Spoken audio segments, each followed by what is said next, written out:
Assalamu alaikum wa rahmatullah. Je sais, tu as acheté ta toute nouvelle montre sur arabiclock.com, les nouvelles montres Muslim Clock, et tu aimerais savoir comment l'utiliser. Alors je vais te montrer.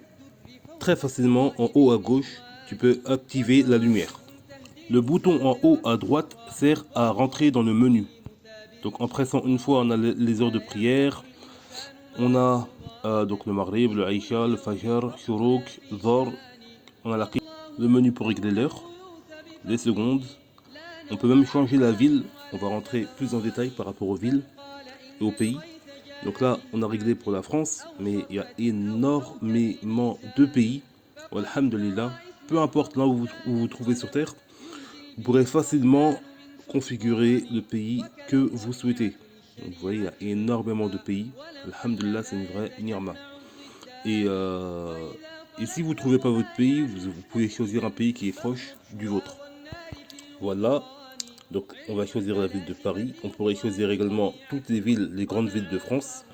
C'est très facile aussi à configurer, alhamdulillah. Et c'est très très précis. On va voir dans les heures de prière à quel point c'est une vraie ni'ma. Donc on valide. Yes. Donc ensuite, on repart dans le menu. Il y a les heures de prière. Donc il y avait le réglage de l'heure, la langue. Là, il y a deux langues disponibles.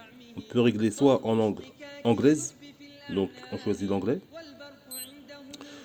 ou soit en arabe, d'accord. En sachant qu'en arabe, j'aime beaucoup, c'est très précis, c'est très clair.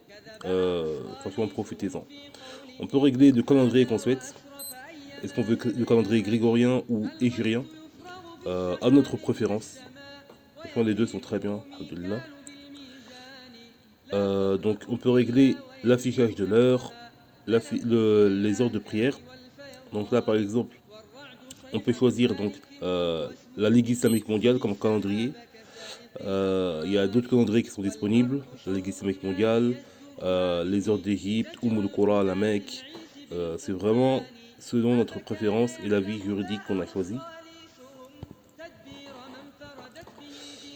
Là, on va regarder par rapport au bip de l'adhan.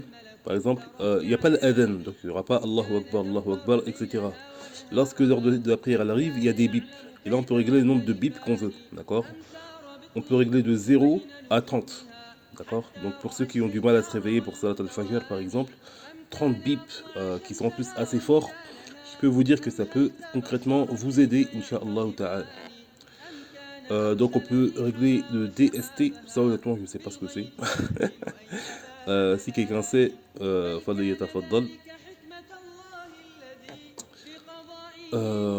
on peut régler l'alarme, le volume, donc on peut mettre un volume très fort.